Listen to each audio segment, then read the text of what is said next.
Jumpa lagi bersama Cocot Pedal ya Mok. Kita akan melanjutkan alur cerita dari pendekar tak terkalahkan tapi terjebak di tubuh pemuda bodoh dan berpenyakitan. Bagaimana ceritanya? Langsung saja. Nemu komen pantun dari Mas Eko Prasetyo, pantatku dicubit sama Tante Puput. Dan cerat-cerit cerut. Di part kali ini kita diperlihatkan bos botak yang akan membacok Yuk dari belakang. Yuk pun terkejut, lalu terlihat di sana lantai yang dibacok oleh bos gundul. Ternyata Yuk melompat ke atas untuk menghindarinya dan ia pun berkata, "Baiklah, aku akan mempercayaimu." Dan si gundul terbengong sambil ketakutan. Ia pun berkata, "Aduh, sialan." Lalu di saat itu tuan muda pertama pun sedang membuka pedangnya. Ternyata ia duduk sambil membuka pedangnya. Ada mau aku kira itu di samping si Yuk. Dan di sana Ucrit pun berkata, "Dari apa yang kudengar dari para pelayan, tuan muda kedua sedang menuju jalan utama. Kuharap tidak ada yang terjadi padanya." Lalu tuan muda pertama pun menyarungkan pedangnya lagi. Lalu kita diperlihatkan lagi sebuah mangkok yang diisi dengan minuman. Ternyata di sana Yuk sedang minum alkohol banyak. Lalu ia pun berkata, "Wah, ini nikmat." Sambil terlihat kerumunan dari bajingan-bajingan itu di depannya. Lalu ia pun berkata lagi, "Satu lagi." Dan di sana si gundul pun menjawab dengan ketakutan, "Itu gelas terakhir tuan." Lalu Yuk sambil mabuk dan marah berkata, "Apa? Aku baru saja memulainya. Jadi kenapa tidak ada alkohol lagi?" Bos gundul pun menjawab dengan ketakutan, Tadi itu sudah botol ke-9-mu tuan." Yuk pun bertanya terus. Lalu si gundul pun menjawab, "Kami sudah mengeluarkan semua uang kami dan membeli alkohol terbaik serta cemilan untukmu. Tentu saja aku tidak bermaksud apapun saat berkata kami sudah menggunakan semua uang kami. Tapi saya pikir kalau apa yang kami tawarkan itu sudah cukup untuk memuaskanmu tuan. Minum alkohol terlalu banyak tidak baik bagi kesehatanmu tuan." Lalu di sana Yuk pun berkata, "Berhenti basa-basi dan katakan langsung intinya." Lalu terdengar suara pukulan keras. Ternyata si gundul ditendang oleh Yuk di sana. Sambil Yuk pun berkata, "Beraninya orang sepertimu memberi perintah padaku.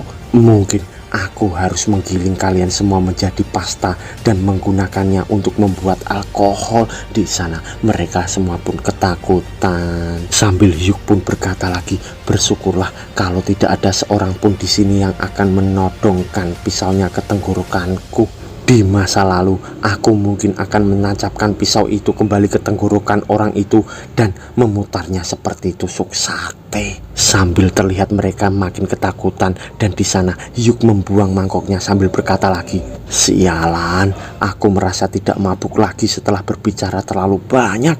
Lalu ia terlihat berbaring di tempat duduknya sambil berkata, "Aku akan beristirahat sebentar sebelum aku minum lebih banyak." Di sisi bajingan-bajingan itu mereka pun berkata, "Apa yang harus kita lakukan?" Lalu temannya pun menjawab, "Memangnya apa lagi? Kita harus kabur selagi ada kesempatan."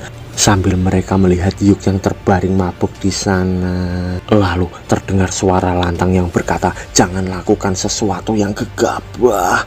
Ternyata itu adalah bos gundul dan ia akan berdiri berkata lagi, "Seperti yang sudah kita tahu, dia mungkin sedang menguji kita.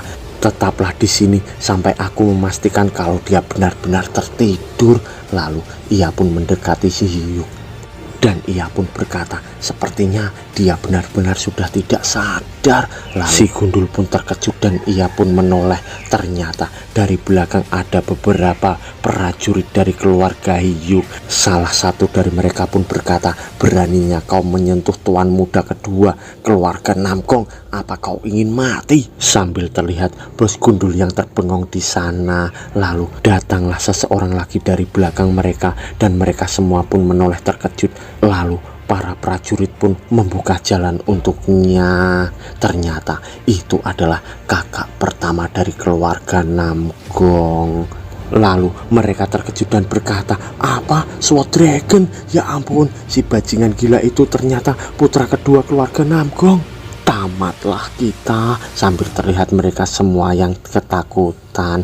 Lalu di sana Hyuk pun malah berkata, sialan, beraninya kau melakukan ini padaku. Kau seharusnya membunuhku saja. Tunggu saja, aku pasti akan membalaskan dendamku. Sambil terlihat si gundul yang makin ketakutan dengan omongan dari Hyuk itu. Lalu tiba-tiba si gundul menutup mulut Hyuk itu sambil berkata, oh ya ampun, mengapa Tuhan mengatakan sesuatu seperti ini saat dia sedang tertidur? Orang-orang mungkin akan berpikir kalau kita mencoba menyakitinya atau semacamnya.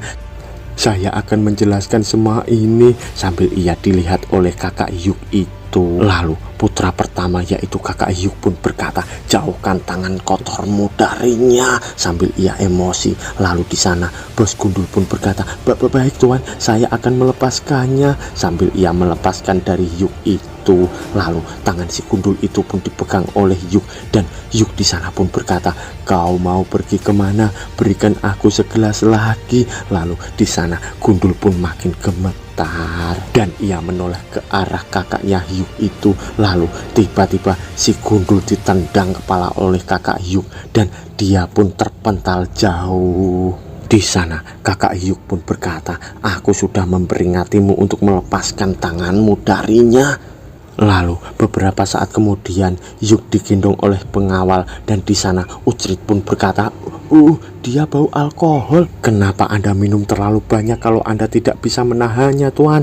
Sedangkan di sisi Hyuk, dia digendong dan berkata, siapa dia? Lalu Ucrit pun menoleh-noleh berkata, oh ya ampun, bagaimana mungkin Anda tidak mengenali kakak tertua Anda? Anda benar-benar tidak berguna ya.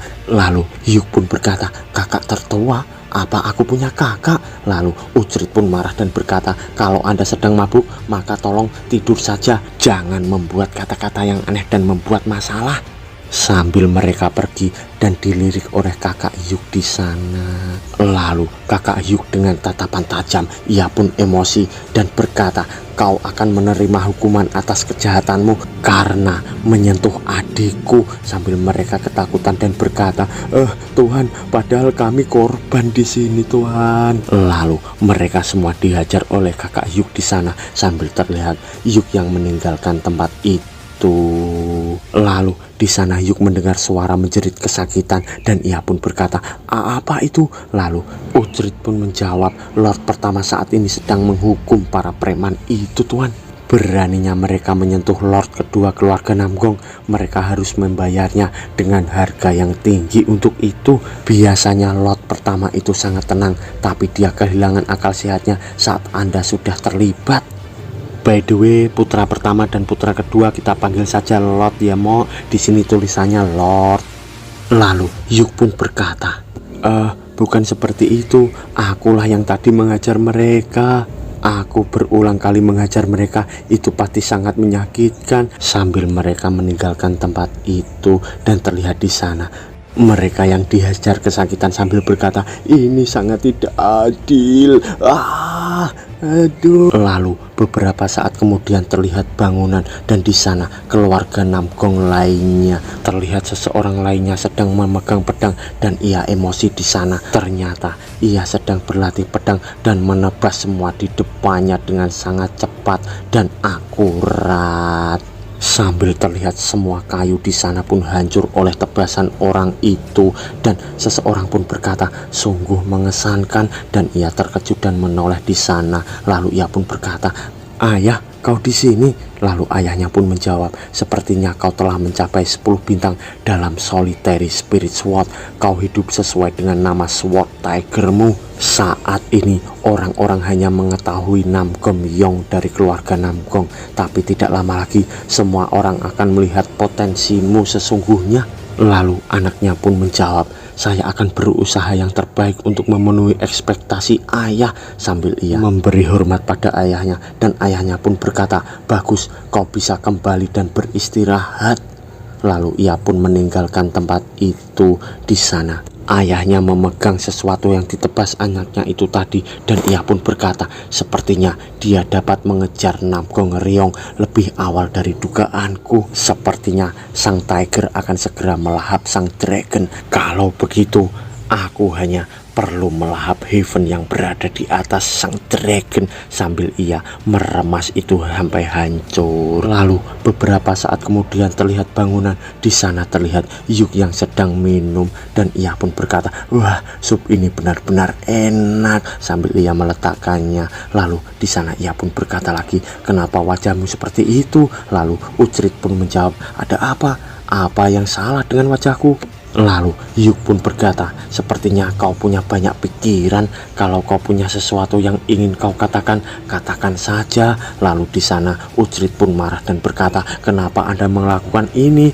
Lalu Yuk pun bengong dan berkata, "Melakukan apa?" Dan di sana Ucrit pun menjawab, "Belum lama sejak Anda mematahkan tulang Anda, tapi Anda sudah pergi keluar dan pingsan.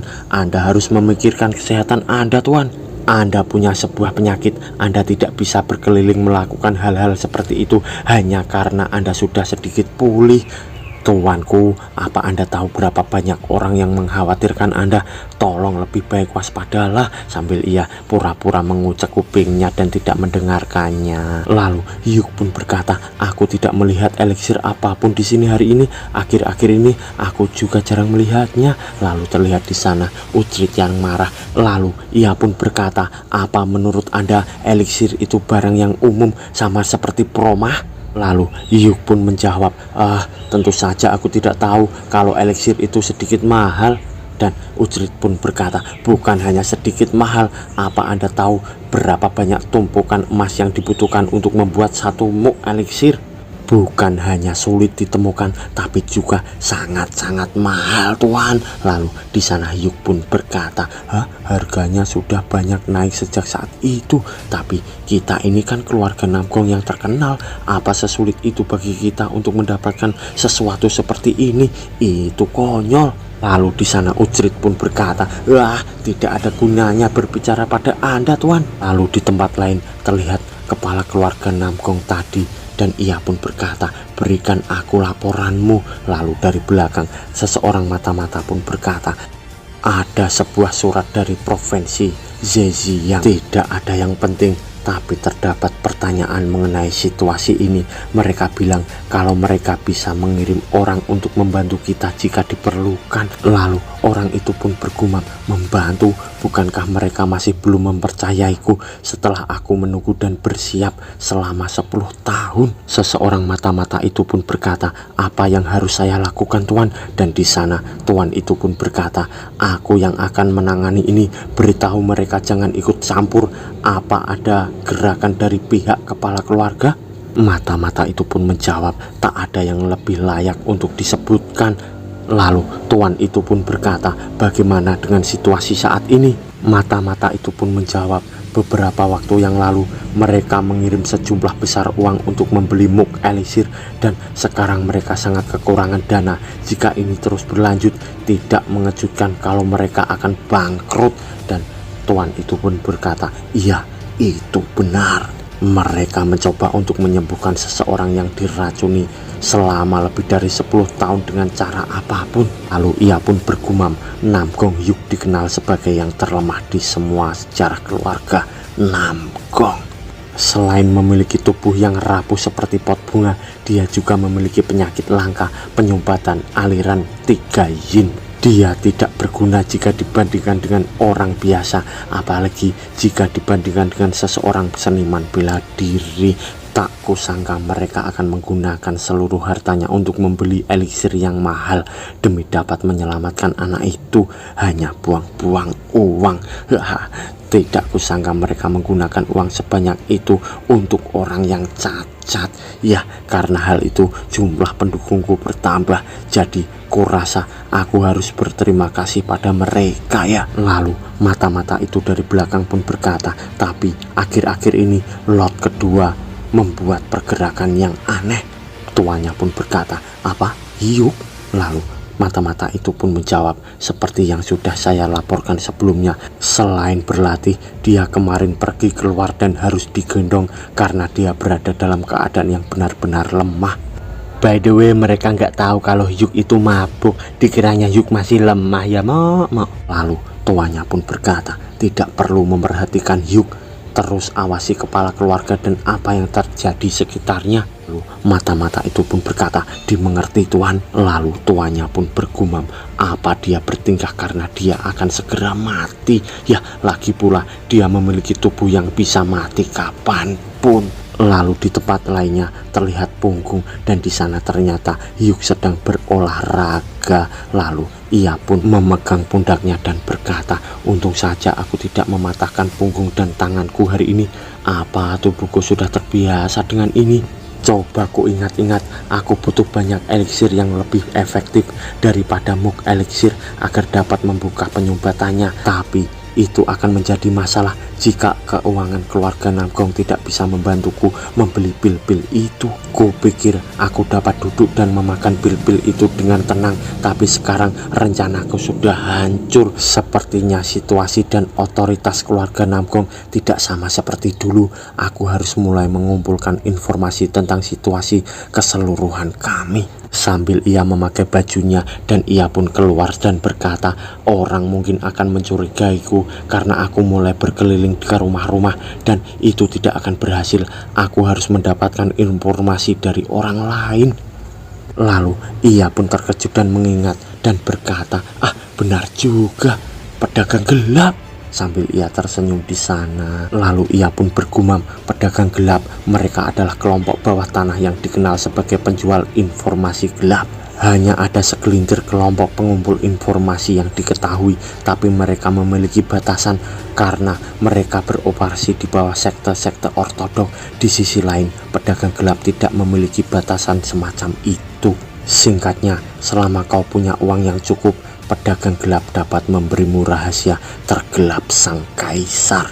Aku harus mendapatkan informasi yang kuinginkan dari mereka. Lalu di tempat lainnya terdengar seseorang yang berkata, Yung, apa kau sudah dengar? Lalu di sana seseorang yang berlatih pedang tadi pun berkata, tentang apa? Dengar apa? Lalu saudaranya pun menjawab, mereka bilang kalau gelandangan itu minum banyak alkohol dan keadaannya benar-benar lemah. Kakaknya itu pun menjawab, gelandangan? Siapa itu? Lalu adiknya pun menjawab, memangnya siapa lagi? Satu-satunya gelandangan di keluarga Namgong, yaitu Hyuk. Kau tahu apa yang lebih parah? Dia selama ini keluar masuk gudang seni bela diri dan juga mulai berlatih. Si cacat yang bahkan tidak bisa memegang sumpitnya sendiri, apalagi sebuah pedang, melakukan segala macam hal yang aneh. Lalu kakaknya pun menutup bukunya dan berkata, apa yang ingin kau katakan? Adiknya pun menjawab, jika kita memakan eliksir yang dia makan selama ini, kita mungkin akan berada di antara 10 terbesar master seni bela diri. Aku membencinya karena dia mendapatkan perlakuan khusus hanya karena dia putra kepala keluarga, dan melihatnya melakukan semua hal bodoh itu hanya karena dia sedikit lebih sehat. Lalu kakaknya pun berkata, dia bukan musuh yang layak ku perhatikan, berhati-hatilah dan jangan menimbulkan keributan. Lalu adiknya pun menjawab, aku tidak bisa berhenti memikirkannya, aku harus melihat kondisinya dengan mata kepalaku sendiri. Lalu kakaknya pun berkata, hanya awasi dia saja, jangan lakukan hal yang bodoh apapun. Sambil terlihat adiknya yang berlalu pergi dari sana. Lalu beberapa saat kemudian terdengar suara orang yang bertabrakan dan ternyata itu adalah Hyuk dan ia sedang terjatuh di sana. Lalu di belakangnya terdapat seseorang tadi. Lalu Hyuk pun memanggilnya dan orang itu pun berkata, apa kau memanggilku? Lalu Hyuk pun sambil berdiri dan berkata, kalau kau menabrakku, kau seharusnya meminta maaf. Kenapa kau hanya pergi begitu saja? Sambil ia di hadapan orang itu dan orang itu pun berkata, bagaimana kalau aku tidak ingin minta maaf? Hah? Kenapa? Lalu Hyuk pun berkata, aku tidak tahan pada orang yang tidak punya tata krama. Ini belum terlalu terlambat. Minta maaflah padaku dan pergilah. Lalu orang itu menatap Hyuk dengan dekat dan berkata, sepertinya kau mau mati ya. Lalu Hyuk pun menjawab, kalau kau terus bersikap seperti ini, bokongmu akan berdarah-darah. Sambil ia mengancamnya. Lalu tiba-tiba orang itu akan memukul Hyuk dan berkata, omong kosong. Tapi tiba-tiba seseorang itu pun dipukul oleh Hyuk dengan cepat dan ia kesakitan dan terkaget bertanya-tanya. Lalu dia pun dihajar lagi oleh Hyuk dan dihajar lagi dan Hyuk pun berkata, kau seharusnya minta maaf saja saat aku memfitnahnya tadi. sambil ia terus menghajar muka orang itu. Lalu terlihat orang itu pun di lantai dan berkata, hentikan ini, hentikan. Lalu Hyuk pun berkata, orang yang kasar perlu dihajar lebih dahulu sebelum mereka mempelajari tata krama, dan berhati-hatilah ke depannya. Sambil ia berlalu pergi dan orang itu pun berkata, kau bajingan tidak berguna, aku akan membunuhmu. Sambil ia akan menyerang Hyuk dari belakang menggunakan pisau. Lalu dengan cepat Hyuk menendang perut orang itu hingga kesakitan, hingga terpental jauh dari hadapan Hyuk. Sampai-sampai ia terpental ke tembok hingga tembok itu pun retak. Di sana Hyuk pun berkata, yang disebut-sebut anggota sekte ortodok menyerangku dari belakang, apa kau benar-benar dari keluarga Namgong? Ini bukan pertama kalinya aku melihat sesuatu seperti ini. Kurasa saat pengkhianatan sudah terlibat, sekte ortodok maupun sekte evil akan sama saja. Sambil ia membayangkan Raja Tinju dan Raja Tombak di sana dulu. Lalu Hyuk mendekatinya dan berkata, kau harus memilih lawanmu dengan bijak. Kenapa kau mencari masalah dengan melakukan hal-hal yang tidak penting? Lalu ia memegang wajah orang itu yang bonyok dan ia pun berkata, siapa kau? Lalu beberapa saat kemudian terlihat kota di sana, dan di sana seseorang bocil pun sedang membeli makanan. Lalu di saat bocil itu akan memakan makanannya, tiba-tiba makanannya pun dicuri orang lagi.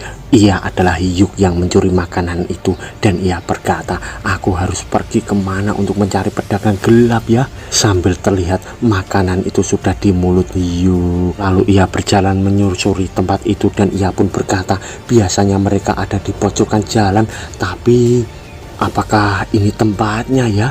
Lalu ia pun melirik ke suatu tempat dan ternyata di sana ada sebuah tanda dan ia pun berkata, bingo, sepertinya mereka masih sama biarpun waktu sudah berlalu.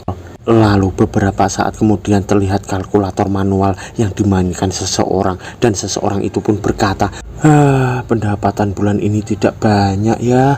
Lalu ia pun mendengar seseorang yang berkata, kau seorang pedagang gelap kan? Ternyata itu adalah Hyuk, dan ia pun berkata lagi, kau harus sedikit menghias tempat ini. Seriusan deh, kau tidak ada bedanya dengan mereka yang bekerja di tempat terbuka. Lalu orang itu pun berkata, siapa kau? Bagaimana kau bisa menemukan tempat ini? Lalu Hyuk pun sambil memegang dinding itu dan ia pun berkata, kurasa di sekitar sini ya. Lalu orang itu pun terkejut dan berkata, hei, dengarkan aku. Lalu terlihat Hyuk yang menekan dinding itu dan berkata, inikah? Lalu terbukalah pintu rahasia di sana dan Hyuk pun berkata, bingo. Lalu seseorang itu pun terkejut dan bergumam, bagaimana dia bisa menemukan jalan rahasia ke ruangan rahasia tempat penyimpanan produk kelas atas dengan sangat cepat. Ya, apa orang ini? Lalu Hyuk di sana pun berkata, bukankah lebih baik kita bicara di dalam? Lalu orang itu mau ngambil sebuah senjata di bawah mejanya dan ia pun berkata, menyingkir dari sana, ini bukan tempat yang bisa dimasuki oleh sembarang orang. Lalu Hyuk di sana pun menjawab, apa aku terlihat seperti sembarang orang bagimu? Lalu orang itu pun menjawab, tidak. Dan Hyuk pun menjawab, ya itu bagus. Tapi tiba-tiba dengan cepat orang itu menyerang Hyuk dan ia pun berkata, aku melihatmu sebagai mayat yang tergeletak di tanah, dasar brengsek. Sambil ia mengarah ke Hyuk itu. Lalu dari sana terdengar suara plak plok plak plok pret. Terlihat Hyuk sedang memegang tangannya dan berkata, kenapa kalian selalu memaksa memakai cara kekerasan sih? Pergelangan tanganku terkilir lagi karenamu. Lalu di depannya terlihat orang itu yang sudah mukanya bonyok dan berkata, maafkan aku. Hyuk di sana pun berkata, sepertinya kau telah mencuri banyak hal ya. Ini semua barang curian kan? Orang itu pun menjawab dengan nada lirih berkata, tidak, aku membeli ini semua secara syah. Di sana Hyuk pun berkata, cih, mana mungkin? Lalu orang itu pun menjawab, iya, ini semua memang barang curian. Kau benar Tuhan. Tapi Tuanku, apa tujuanmu ke sini? Hyuk di sana mengambil sebuah bangku dan berkata, "Tenang saja, aku tidak tertarik pada barang curian jelek seperti ini. Yang kubutuhkan adalah informasi." Sambil terlihat Hyuk yang sedang duduk di sana, dan orang itu pun berkata, "Apa informasi yang kau butuhkan, Tuan?" Lalu Hyuk pun menjawab, "Beritahu padaku semua yang terjadi selama 70 tahun terakhir, termasuk peristiwa Bloody Demonic War." Lalu selang beberapa saat kemudian terlihat Curut di sana, dan Hyuk di sana pun keluar. Curut itu pun ketakutan dan pergi juga, dan Hyuk pun berjalan sambil ia pun berkata, "Ini tidak dapat dipercaya." Lalu kita dibawa ke flashback tadi, dan di sana Hyuk pun berkata, "Siapa yang mengakhiri Bloody Demonic?" Dan orang itu pun menjawab, "Dia adalah sang Great Warrior Material God Cheom Yi-geom." Lalu Hyuk pun bertanya lagi, "Jadi bukan si yang terkuat Ha Ho Yung?" Lalu orang itu pun menjawab, "Bukan, dia itu." Lalu Hyuk pun bertanya, "Terserahlah, beritahu aku tentang Bloody Demonic War." Di sana orang itu pun menjelaskan pertempuran terjadi saat prajurit hebat aliansi ortodok Heavenly Cheon Gi-geum bertempur sengit bersama sekte ortodok dengan mempertaruhkan nasib Jianggu melawan faksi demonik. Sekte ortodok memenangkan perang setelah pertempuran berlangsung selama sekitar 1 bulan, dan ini semua berkat sang prajurit hebat Cheon Yi-geum. Sana Hyuk pun berkata, "Bukan 1 bulan, melainkan hanya 7 hari. Tapi terus orang itu pun berkata, meskipun faksi demonik sudah dikalahkan, sang pemimpin mereka adalah monster. Dia setara dengan Spear King dan Fast King yang merupakan salah satu dari 10 master seni bela diri terhebat tanpa senjata." Lalu di sana Hyuk pun terkejut dan berkata, "Itu tidak benar. Para bajingan itulah yang mengkhianatiku." "Siapa nama dari pemimpin faksi demonik?" "Heavenly Demon." Bukan, Demonic Monarch." Terlihat orang itu sambil bonyok dan berkata, "Demonic Monarch merupakan salah satu dari 4 Great Demon, tapi kepalanya dipenggal oleh 10 master seniman bela diri terhebat." Lalu Hyuk di sana pun berkata, "Siapa nama Heavenly Demon ini?" Orang itu pun menjawab, "Namanya adalah Ha Ho Yung, sang Heavenly Demon Ha Ho Yung." Lalu Hyuk di sana pun berkata, "Mereka membuat cerita palsu yang konyol. Mereka meyakinkan 9 sekte besar dan 5 keluarga besar untuk mengkhianatiku dan membuat Cheon Yi-geum menjadi sang pahlawan, dan mereka membuatku menjadi bagian dari faksi demonik. Mereka juga memutarbalikkan fakta tentang bagaimana Fast King dan Spear King menyergapku. Mereka membuangku dari sejarah dan membuat sang Demonic Monarch yang agung menjadi seekor ikan kecil. Mengapa mereka memanipulasi sejarah?" Sambil ia bingung dan pusing di sana, dia pun berkata, "Pusing sekali aku memikirkan ini. Ayo, pikirkan masalah yang penting yang harus kutangani terlebih dahulu." Lalu ia pun bergumam, "Keluarga Namgong merupakan yang terlemah."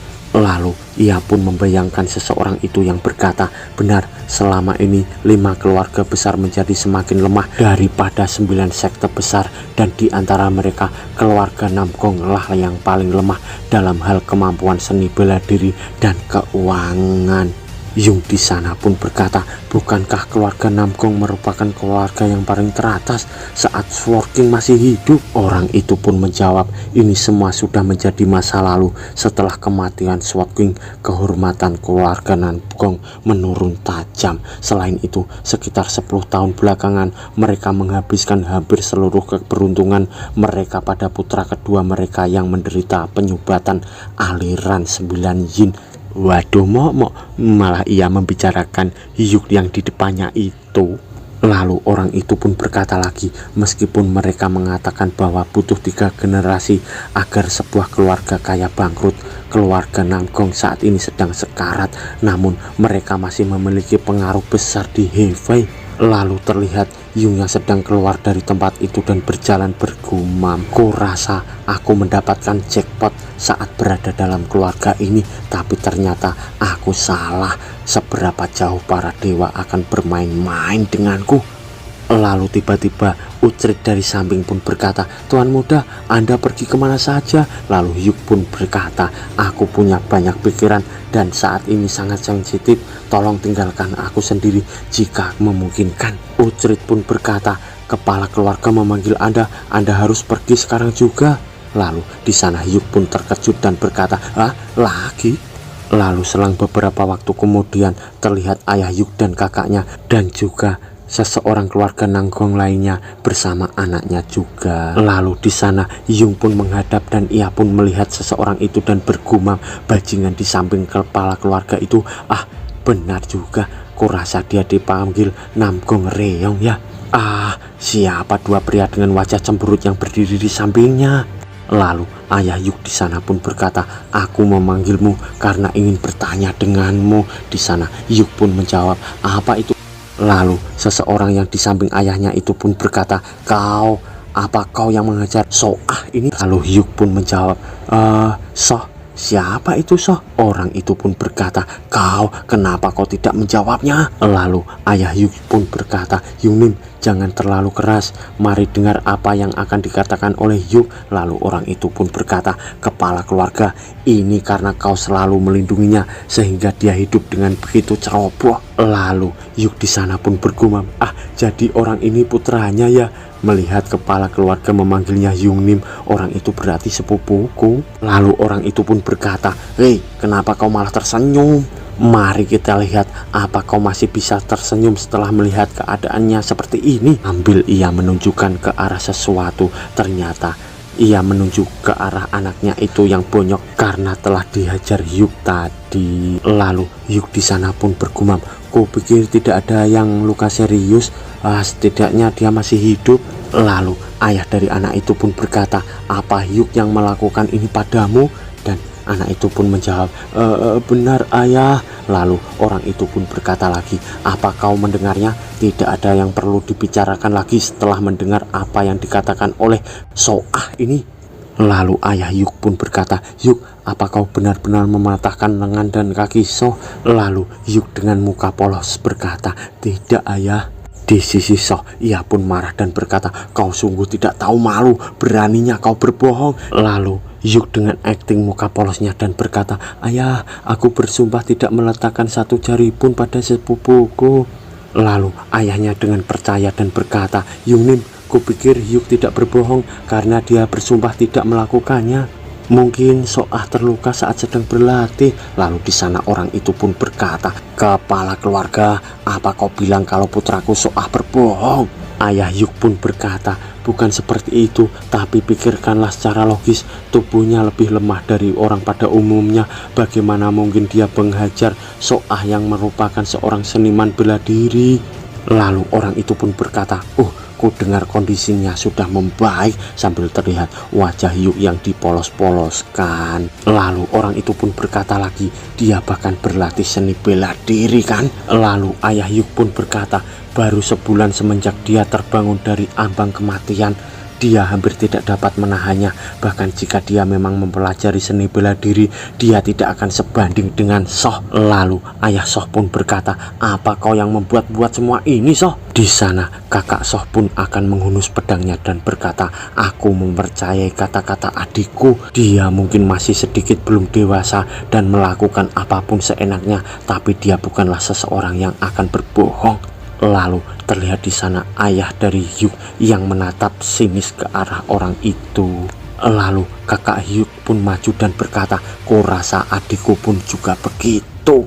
Di sana terlihat kakak Yuk yang serius, begitu juga dengan kakak Soh yang serius. Di sana pun tatap-tatapan mata dan bersambung mo.